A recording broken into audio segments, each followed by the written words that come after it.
Fabiana, who are you and what do you do? Well, I'm Fabiana Udenio. I am a biped, a human, a very curious human. And I am an actor. And I'm a mother, I'm a daughter, a sister. I've been a wife, ex-wife twice. What else? I'm a very good friend and hopefully a fun girlfriend. What got you into acting? I started acting really young, 11 or 12. It's really always been my passion. I don't think it was just desire to be the center of attention. I think it was just something that I really liked, exploring people, curiosity, like I said, curiosity of other lives, the way other people do things, the way other people experience things. And then it became, when I started taking acting classes, I also like dancing and anything to do with theater. And when I started doing it, it became sort of like an addiction. It's such an escape from anything that goes wrong. You're so focused, you're so taken by what you're doing, if you're doing it passionately, that it became an addiction, something that I really, really love, a passion more than an addiction, let's call it. What drew you to Tally? Tally, well, first of all, when you got the audition, it was called Untitled Arnold Schwarzenegger Project. I went, okay, this is gotta be good.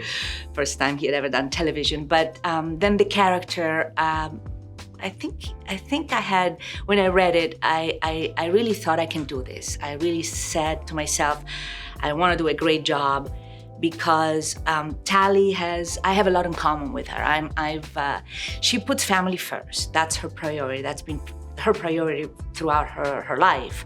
And with her husband being this sort of figure that's there and not there, not knowing why, she's had to be the rock of the family. So I have done that in my life, so I know what it means to have that kind of priority. And so that I liked, the strength that she kept the family together. I liked the romantic side. Like, I loved the fact that they truly love each other, that it's this true love between Arnold Schwarzenegger character and Tally. Even though they're divorced, there's this connection that they had, and I'm a romantic, I'm a skeptical romantic, and I think I liked that even though they're divorced, that what they shared is so powerful, and throughout the years, the passion was still there, reignited as soon as, you know, they got together. So that drew me to Tally. And there are other things that I liked. I liked the fact that she was a bit unpredictable, but I really knew that I could relate to a lot of her warmth, her passion, and yeah. Describe Tally in 3 words. I would say impulsive, solid, meaning reliable, impulsive, reliable, and warm. What's the most fun about playing her? Well, first season, it was fun to be at the center of attention between these two characters. Arnold Schwarzenegger character, divorced, pining over me, wanting me, and this other my fiance. So it was great to be wanted and to be, feeling so confident about who you are and the way you're appealing, and this season is a little bit different. So what's fun is to see her confidence being a little bit challenged, because there is the new character coming in, that's being heavily promoted right now. Carrie-Anne Moss is coming in as an old spy, and that creates, that was part of passionate story, apparently, with Luke, with Arnold Schwarzenegger character. And so that creates, wait a minute, I thought she was dead. We all thought she's back. Creates a lot of insecurities And that is ground for a lot of emotional drama and colors and, jealousy.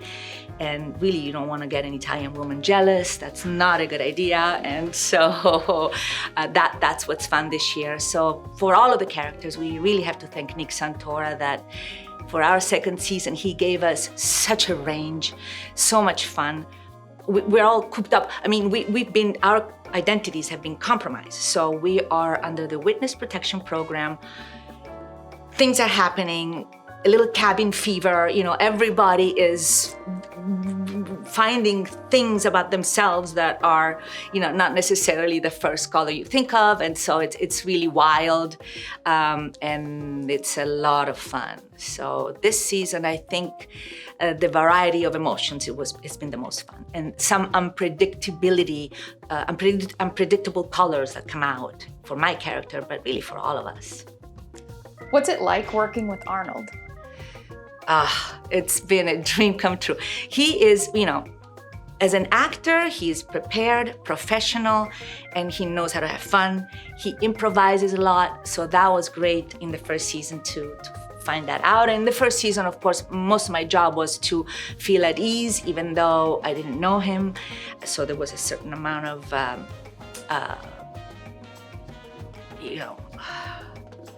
feeling that you don't want to upset, or you want to be liked, certain amount of insecurity around it. But my character couldn't have that, so I was trying to be completely at ease, and then it became like I was.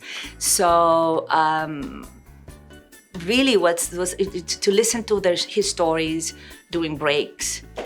He's a true leader in every way, and to see the whole crew being so motivated to do their best because they're so excited that he's around, and to listen to his stories. And he is constantly bantering, and I have a sense of humor, which he came to discover. He didn't know, and he maybe didn't expect it. So to have that banter on and off the screen is great, and to trust someone that you can be funny, that you can say something that you're not gonna get upset, or that was really, really, really a treat. So I would say inspirational. That's what it's like. Any funny or memorable on-set moments? So many. Well, season 1, again, we had to break the ice, and I wanted to. There were some intimate scenes coming up, and there's this episode that I keep remembering because he was on his way out. I had an emotional scene, so I'd been crying, and he had been trying to say, hey, we got these scenes coming out. So as he was on his way out, I had finally done with my scene. I wanted to catch up to him and say, hey, I'm so looking forward to doing this with you. And I wanted to, of course, to be liked and play. But I had been crying, so I had some snot coming out of my nose. So he goes, look, you got something on your nose. Oh, okay, sorry. And I wipe it, and I go, but anyway, I'm so excited. And then whatever I had, it just kind of like became long, and it got attached to my hair. It was like a scene from like something about Mary. I don't know if you saw that movie, but I had this, and he goes, it's attacking you. And I go, oh my God. And it was hilarious because I was trying to be the most appealing that I could be. And he said, oh my God, don't worry. I've been married for 5 years. I've seen it all. So that, I couldn't beat that. But the second season, is funny. And then again, it goes to the fact of trusting each other and being comfortable around each other. And so we had a scene where there was a kiss. So again, and we had to do it over and over and over. There were a lot of people so the makeup, every time you have to clean it and make sure it doesn't look like you've been kissing already.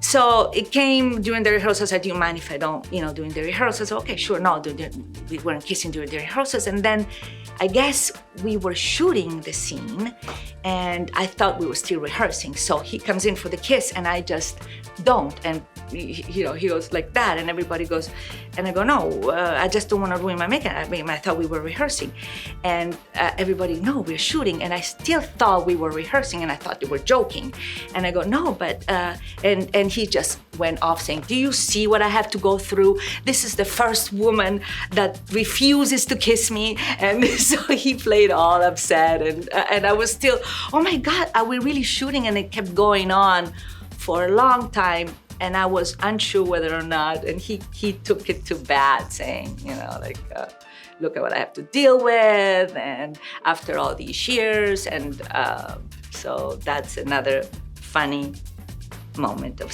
season 2. What surprised you during filming?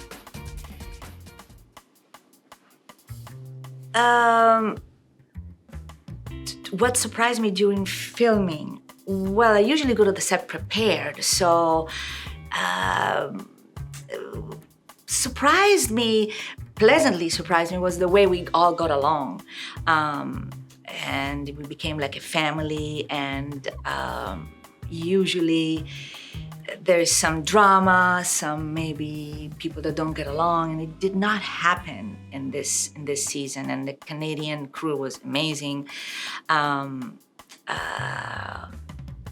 Yes, I would say the lack of drama or the lack of any negative experience. And one thing that pleasantly surprised me again was the kind of input that the producers, from Nick Santora to the rest of the producers, that were reaching out to us and being so available for any kind of input or any kind of problem or issue that we had with our characters. And I hadn't experienced a lot of that before, meaning that sort of open line of communication. And that was really, really a treat. Any hidden details about Tally we missed? Yes.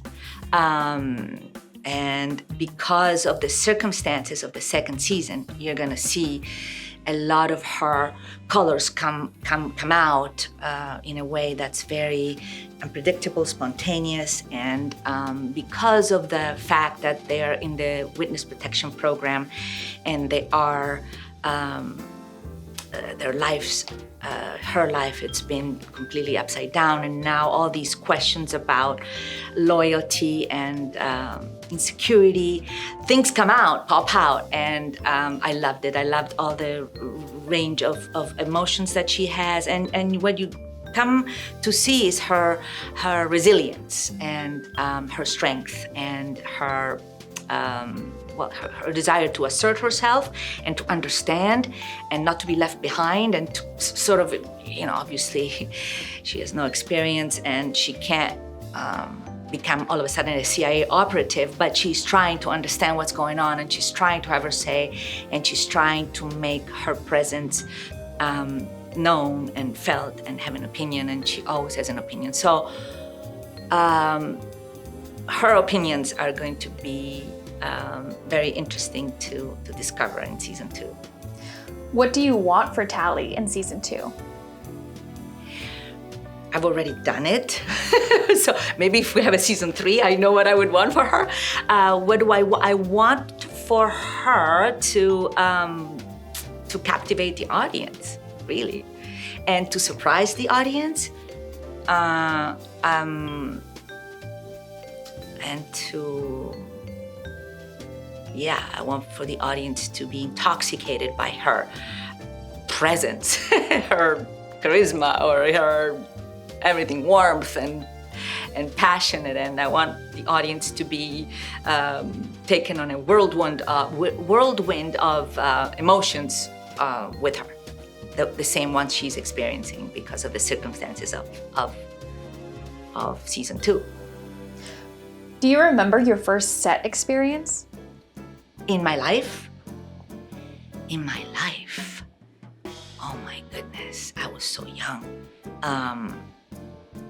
My first film was in Germany. I was 13 years old, and it was with Nastasia Kinski. I don't know if you guys remember, she was a little older than I was, quite a bit, and so that was it. My mother was with me. I remember that I had a crush on this boy, and he was older. He must be in his 20s, and I was so young, and my mother was always with me, and I was so annoyed, and I wanted to, I remember that. But what I remember is like I was taking acting so seriously, like very, very hard on myself, and I wanted to be always perfect or doubting. And if I had some advice to give myself, my young self, is just not to be so worried, not to take it so seriously, and to have a little bit more fun while you're doing it. Being a mother, once because I was always very intense, but once I became a mother, I kind of loosened up. Obviously, there are other things that are more, I don't say more important, but that take center stage. So the rest I became more relaxed about everything else. It's not that important. It's not the end of the world if, when your scene gets cut or you think you could have done better, so that's, yes. Most fun role you've played? Other than Tally, the most fun role I played, well, some of them are not so well known, Austin Powers, that was fun mostly because just reacting to Mike Myers and keeping a straight face with him.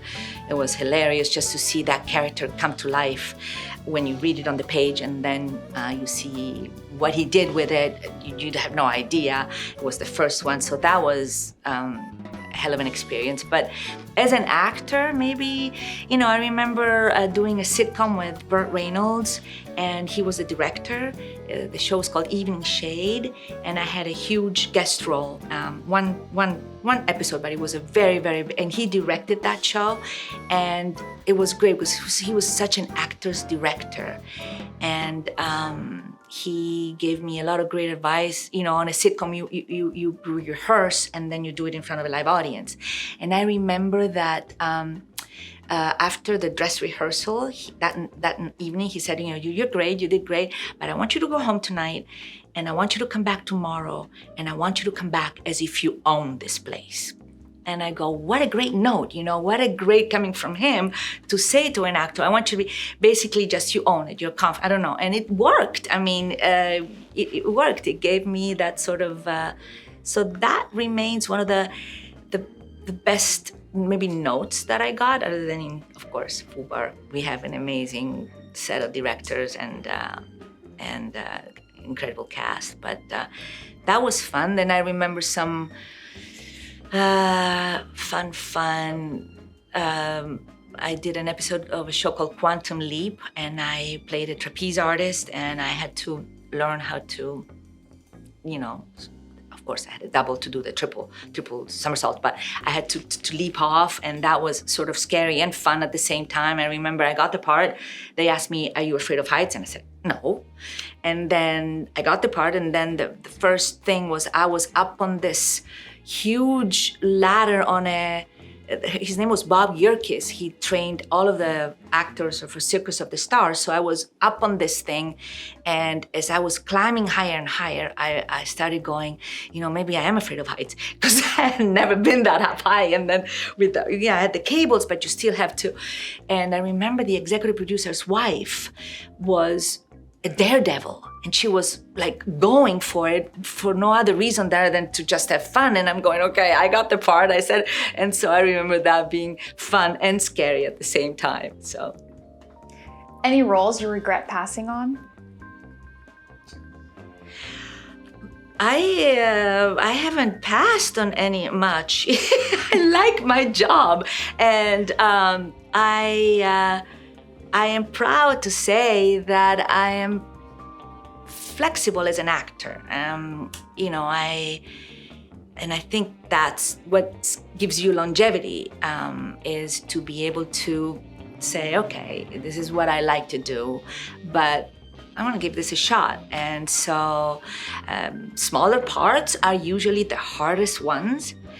And meteor roles are not as, so yes, there's no such a thing as a small role. So I have done some smaller parts, and sometimes they have been the most difficult when you don't have a lot of dialogue to sink your teeth into, and you just have to create wherever it is out of your own imagination, whether or not it reads or not.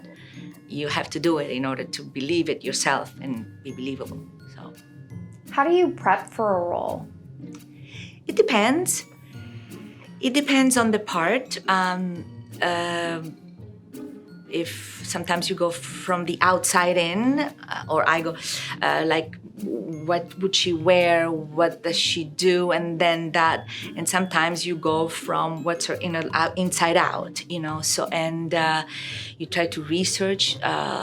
In the case of Tally, for example, in the second season, she's involved in a little bit more in the action. So I try to study what happens in the CIA, what's the building like, what's inside, what are they talking about when they talk about all these threats, world threats that are actually a lot easier to happen than when we think, like a blackout, So I try to research that. I think about it a lot. I read it a lot, and I try to, for lack of a more original expression, to put myself into the character's shoes, and that's part of. When it helps to be curious, like I said at the beginning, to be curious about other people, it helps you research a role. Who's been your biggest inspiration on set?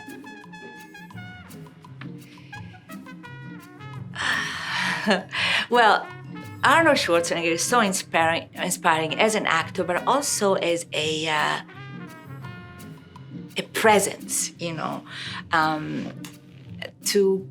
That's an inspiration. That's an inspiration because you see, he never complains. He's such a huge star. He is there. He is available, ready, and you think if he doesn't complain, then that's an inspiration. I don't like to complain, but that's an inspiration. He's been inspiring also because he's so available, and as I said before, he knows how to have fun, and that's something I've had to learn, to be able to have fun, on the set, not just to be so focused on the character that I'm gonna lose it.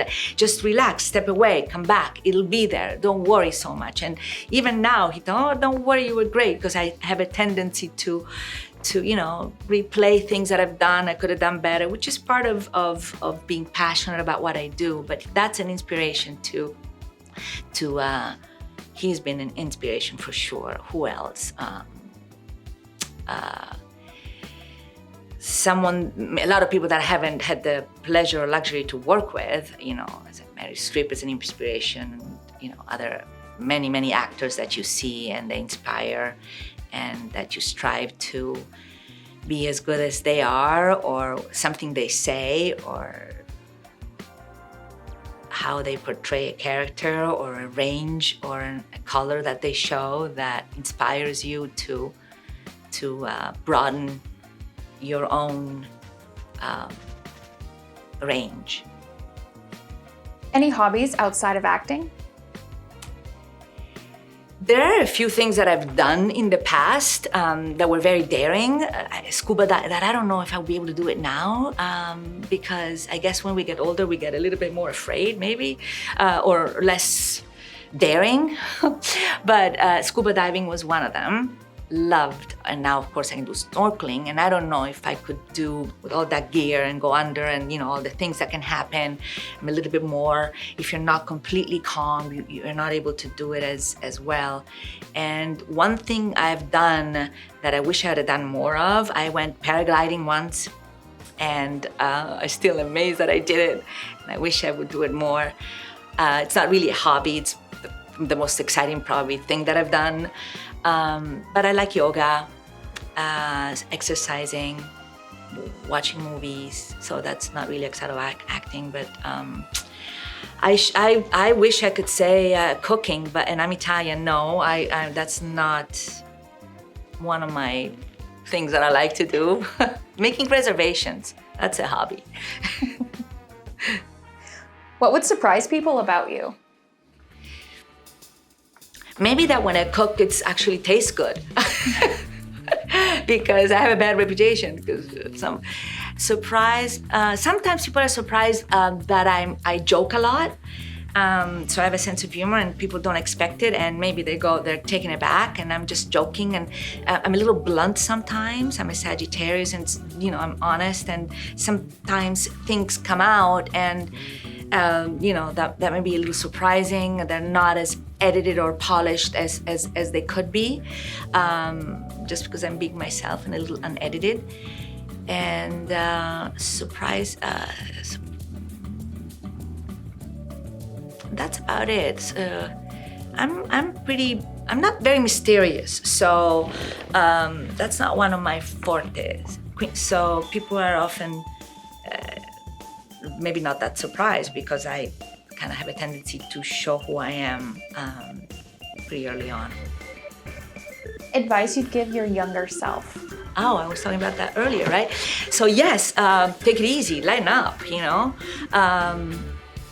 It's not a big deal. You can do it again. You get a second chance, or you never. So that's what I would say. Other than that, I've been pretty. I think about things a lot. So every decision I made, I pondered a lot from an early age. So I wouldn't really change anything, because I really, really did it with the best of the intentions, and whether it worked out or not, I know I did it because I really wanted to, but to lighten up, for sure. Proudest career moment?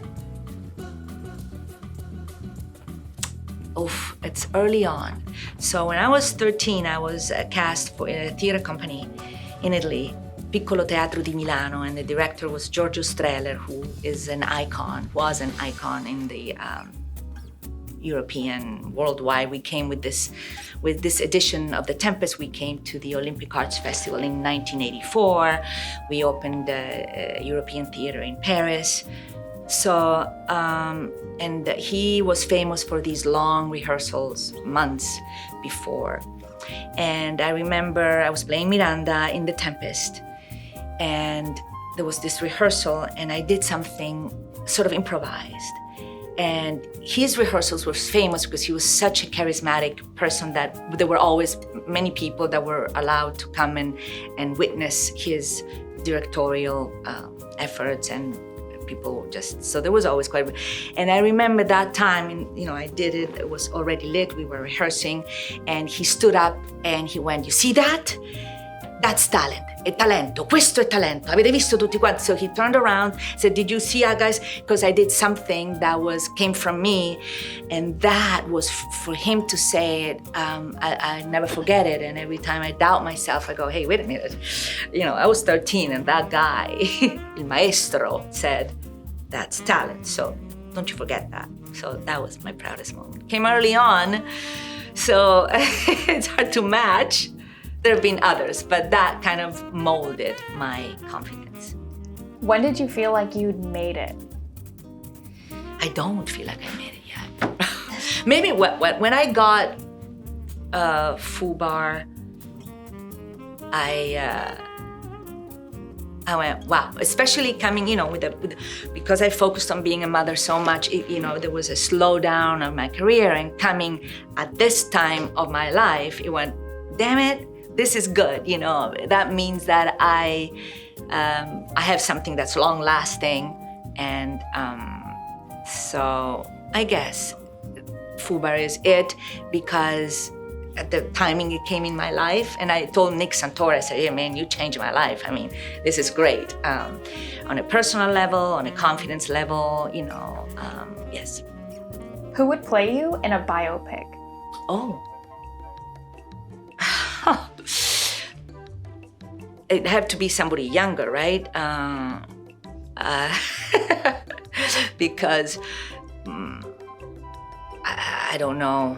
I don't know. I'd have to audition a few people and see who is really can cut it. You know, I'd be very, very strict. I don't have, but you know, definitely they have to be sort of a European actor.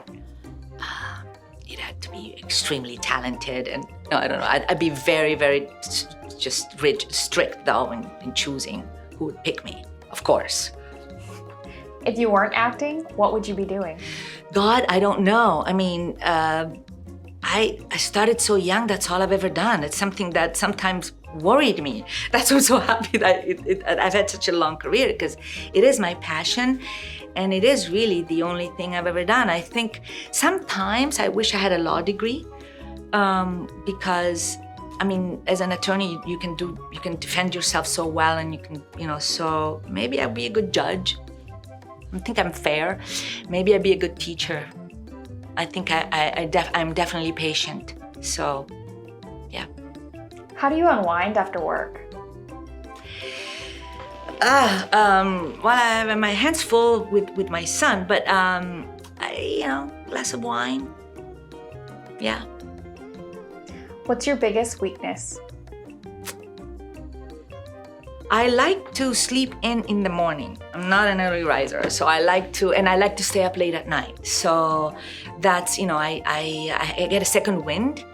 I was born in Argentina, so maybe that's why, you know, I have that South American whatever. And so I get a second wind at night, no matter what time I wake up, and I stay up and do things. And then my weakness is that I don't like to wake up early in the morning. I'm a bit of a procrastinator. You know, I don't like confrontation, so I have a tendency to avoid anything that's unpleasant until I really, really have to do it. Weakness, yeah, procrastination could be a weakness, definitely is a weakness. And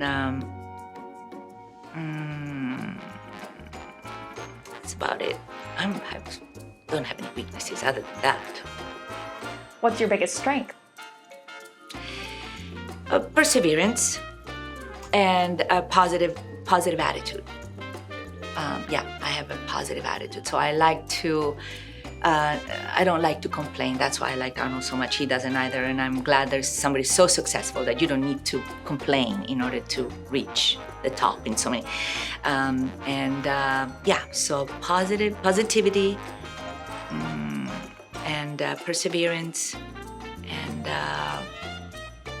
maybe loyalty. What's one vice you wish you could give up?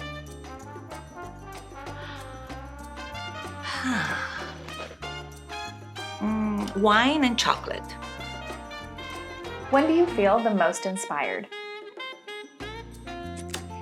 When I see people excel, you know, when I see people overcome their limitations, their struggles, or I'm inspired by athletes. If I see somebody land, like an ice skater land a triple jump and with a perfect landing, or if somebody break the world record, or so that inspires me. People that break the mold and that work really hard and that overcome challenges. That's inspirational to me. What song can you listen to on repeat? Interesting. Maybe something about Bob Marley, like Three Little Birds, or Stir It Up. Like him. He puts me in a good mood all the time. Heels, flats, or sneakers? Depends. If I'm picking, heels, if I have to, you know. But what I wear most is just really sneakers. Vintage or new? New. What are 3 things you can't live without? 3. Okay, if we're talking about practical things, it could be maybe my phone.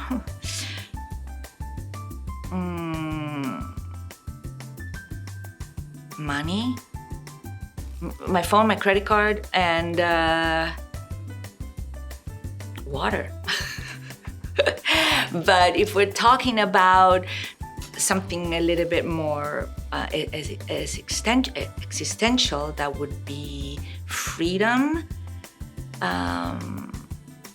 love, and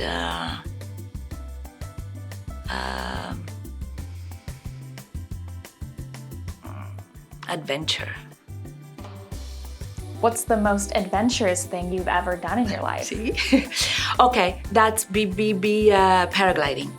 Yeah, that would be paragliding. And I did it because I'm not a good skier. Actually, I'm a very poor skier. I was always worried about breaking and breaking something because I was a dancer. So we were all going, that was my ex-husband, into a Sun Valley, and they were all skiing and doing all this great stuff. And I tried something, it was slushy, and I kind of hurt my knee on top of it. So I couldn't ski, I couldn't even learn how to ski, nothing.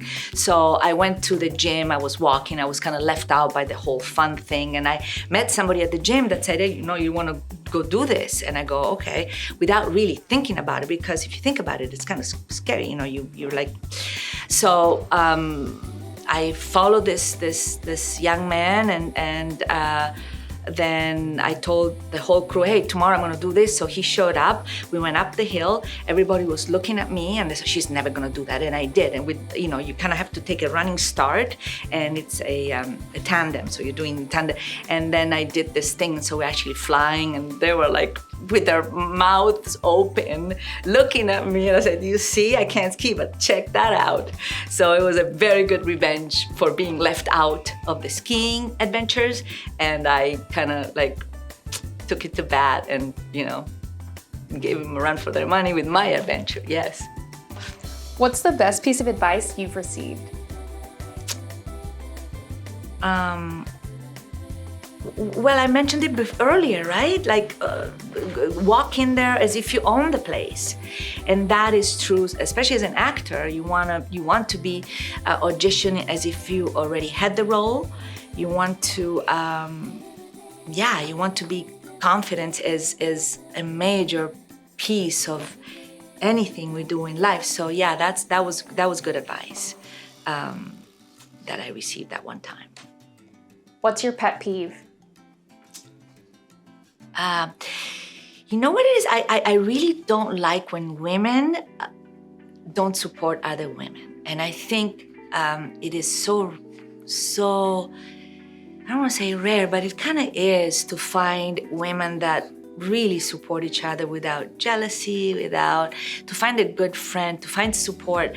And that is so important. And I think men are a lot better at supporting each other. And even if they're competitive in a different way. And I think women sometimes undermine. So if I find another woman or that puts down another woman or tries to undermine, whether it is personal, I really can't stand that. I really do not like women that don't support other women, or that, that's mine. What's one thing you've always wanted to try but have been too scared to do?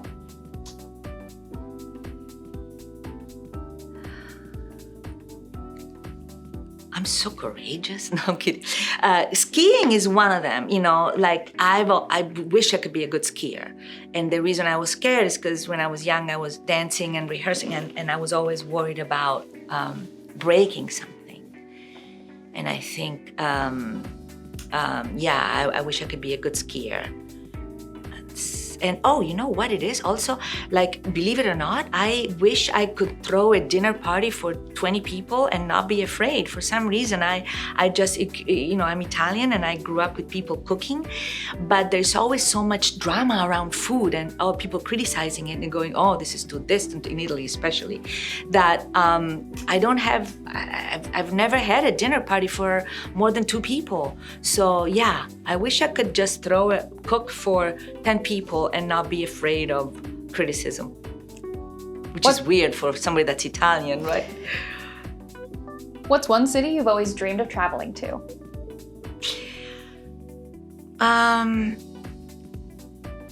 I don't know if it's a city, but I would like to go on a explorative safari in Africa. So that's one of my bucket list.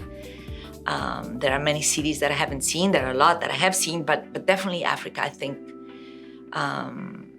it would be on my bucket list. What's the one talent you wish you had?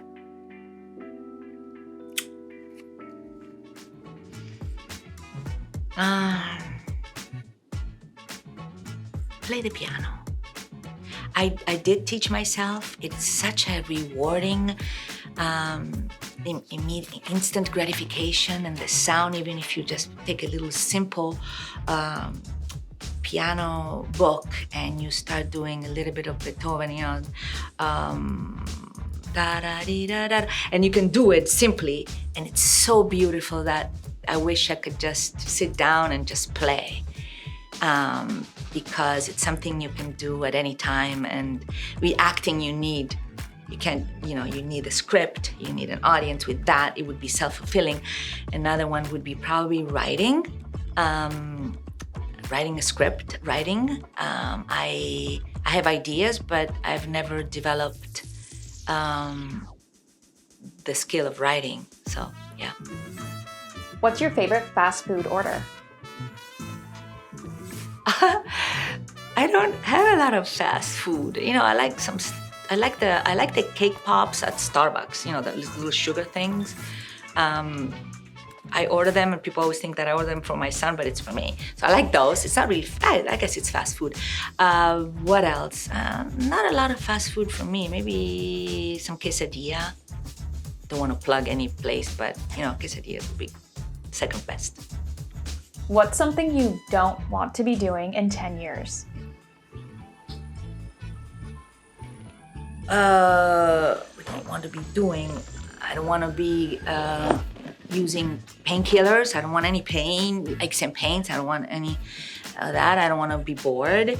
I don't want to be worried.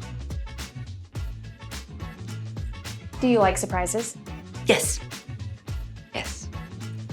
What's a trend you would like to see disappear forever? Plastic. On a scale of 1 to 10, how excited are you about life right now? 9.7. We have a little room for more. This has been great, so. Describe yourself in a hashtag. At Curious Biped. It'll be hashtag Curious Biped.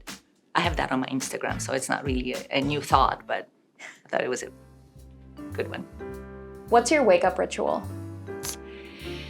Well, lately I've been doing water with lemon before I go for the coffee because it's actually really good. So if I have to work, I do that, the water and lemon on an empty stomach, and then coffee. Yeah. I've discovered if I'm working or photo shooting or something, I like to put my face in water with ice, and that really works well. It's like, so other than that, I'm pretty flexible. And I don't like to, as I mentioned earlier, to wake up early in the morning, so snoozing the alarm, that's my ritual until it's too late. What's your go-to-bed ritual?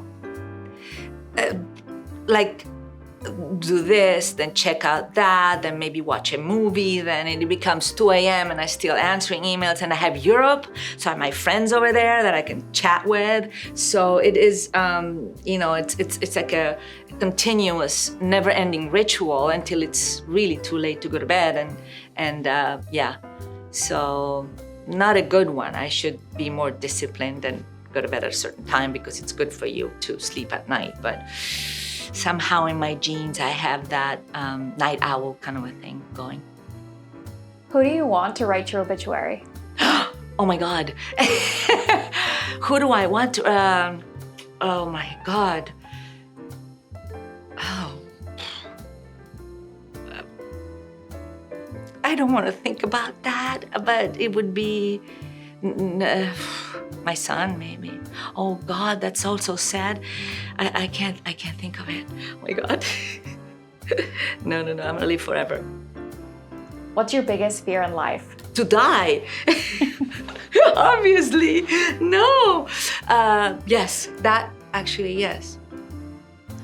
What would you like to be remembered for? Oh my God, I would like to be remembered for maybe making people feel good, you know.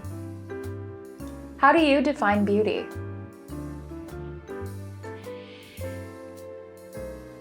It does come from confidence, you know. Confidence, elegance. Beauty is in the eye of the beholder. That's a cliche, but why not? How do I define beauty? It changes. It shouldn't be maybe vulnerability, strength, elegance, confidence, with a touch of class, and a touch of passion. That's a hard question. What's one thing you had to learn the hard way? To read the fine print, like when you sign things, that I had to learn the hard way. That's why I'd like to be an attorney. What do you love most about yourself? What do I love most about myself?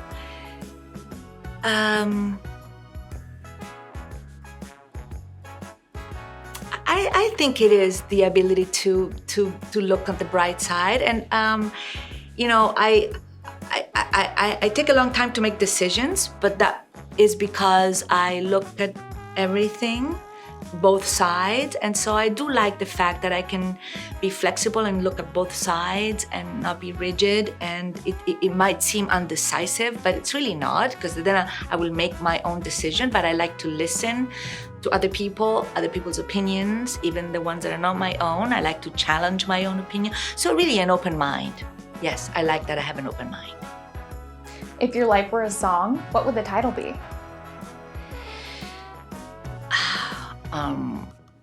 It would be...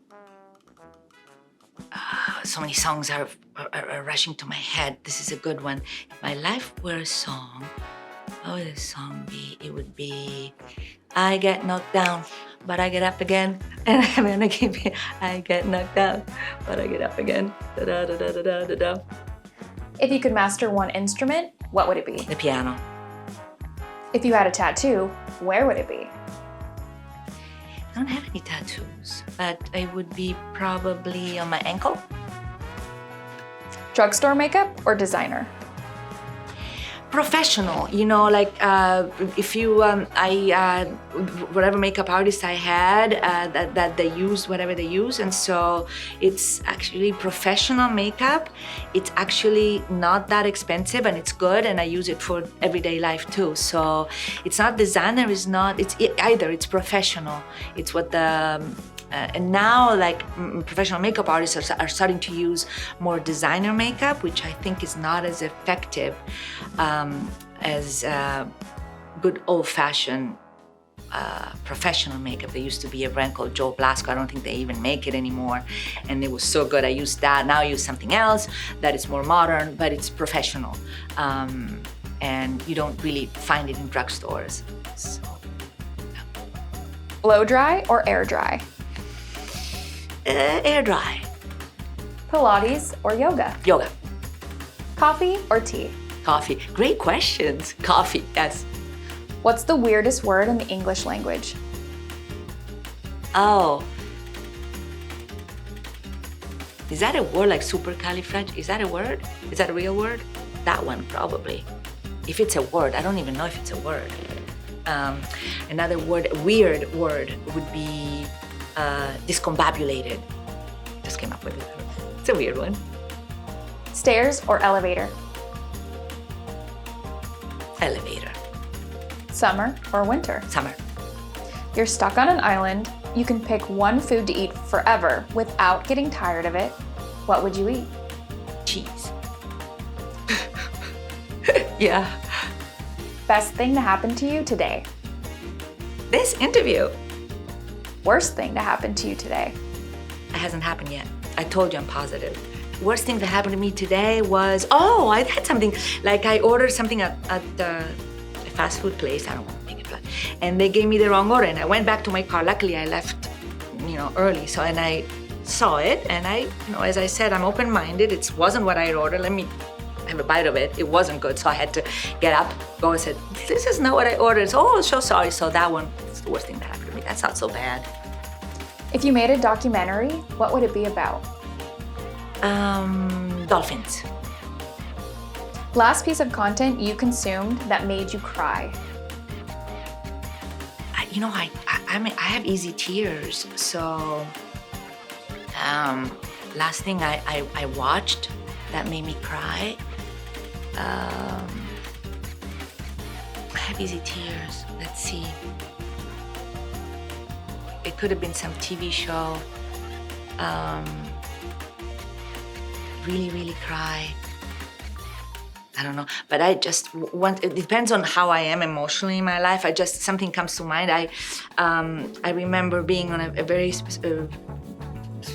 very particularly stressful time in my life, or sad time, and I went to see Mission Impossible. It might have been maybe the first Mission Impossible or the second. And when at the movies, and when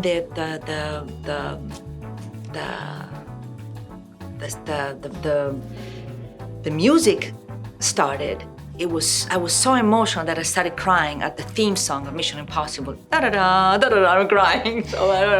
So that is the easiest tears I've ever had. And I'm like, people are looking at me, why is she crying? And I was crying for this theme song of Mission Impossible.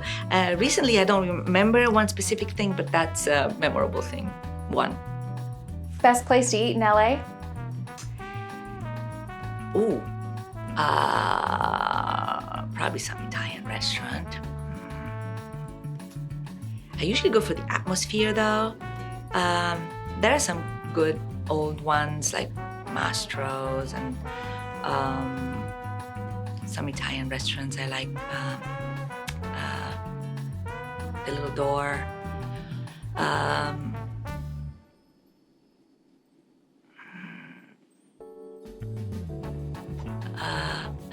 Yeah, those are good. How you know you're in love?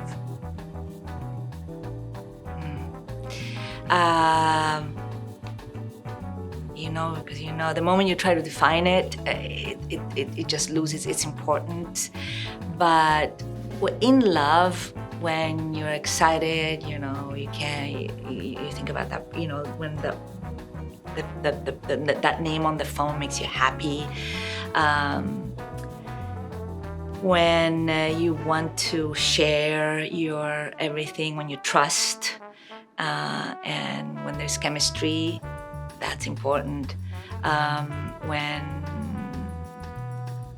When you want to spend more time with that person and share as much as you can, when you are willing to take their bad moments, and when they are willing to accept yours. So yeah, they say for better or worse, right? So yes, when you're not worried about being yourself, you can be yourself. Yeah. What are you most excited about at this time in your life?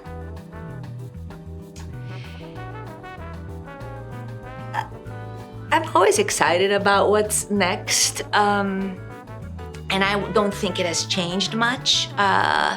It's about friends, and I'm excited for my son to achieve everything he wants to in life, and my career to keep going and keep getting better. And I'm excited that there seems to be a second wind to my career.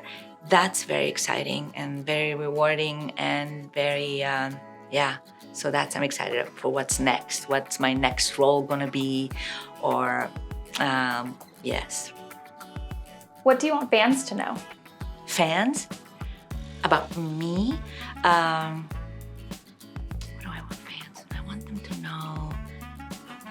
that they're appreciated, that we care, that their support matters, that they are what keeps us going a lot of the times, and that they matter. What's your rating of the sit? It's a 10. All right, you guys, you said Prosecco comes at the end of this and cheese.